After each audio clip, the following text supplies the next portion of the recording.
draw tips and tricks. And this video is going to be about stencil fonts.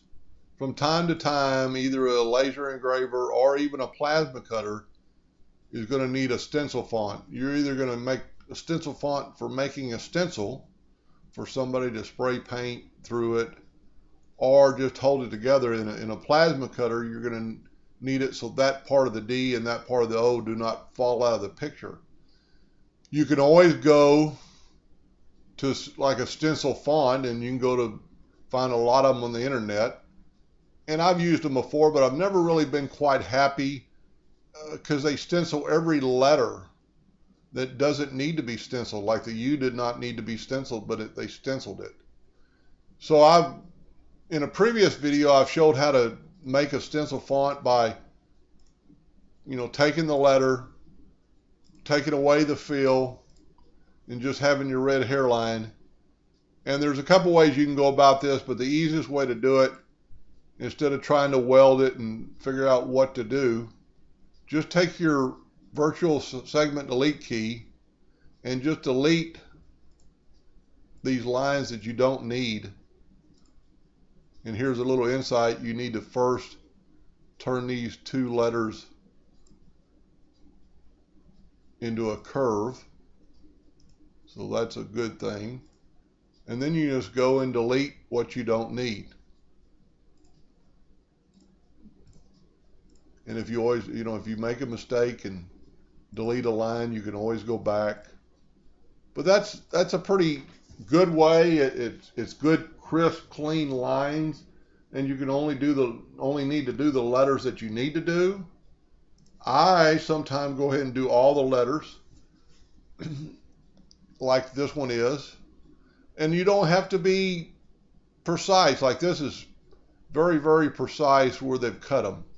This is more like it's been torn in different angles, and I even did the letters you don't need to do. And this one, they're not equal. So I think they're pretty neat.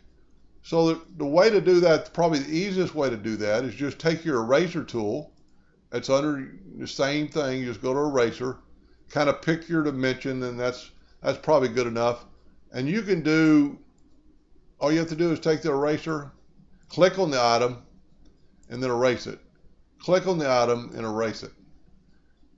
Now you're going to come up with jagged edges because your hand movement, but with your shape tool, all you have to do is lasso those couple of nodes, and you've got straight, smooth increments. Now another thing, just real quick, we're going to erase this one, but this time we're going to we're going to click on the item, we're going to move away, and we're going to hold and drag,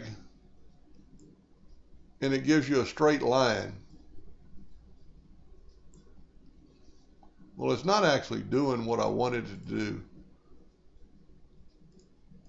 There we go. There's your straight line. Bam. So you've already clicked on the item, so you need to be off the item. Let's back up here. Let's go down here. There's your line. And you're getting a little bit neater line. Or I sometimes will just take my eraser and just go through like that and make it just, really unique. It doesn't have to be perfect.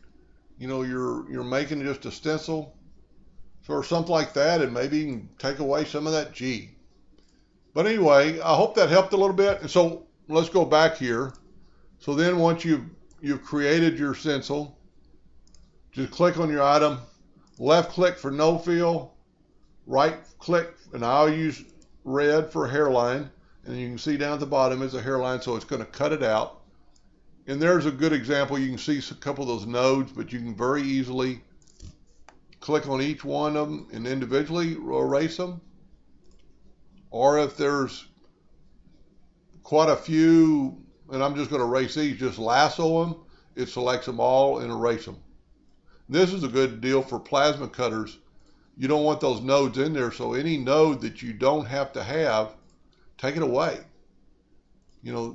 that is going to cut a clean path a lot better. You know, you don't probably need these two nodes. You don't need that node.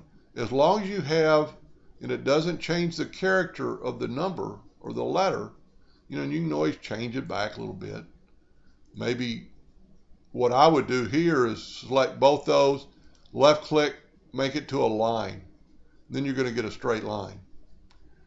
This one is a little bit off, and you can tell by if you bring down your indexing line, you know, if you want it to be perfect, you can see that it's real hard to move with your shape tool, to move sometimes move that just so much. You can always use your arrow key. You know, move it down just whatever you have your nudge factor on. Anyway, hope that helped a little bit. Thank you for watching.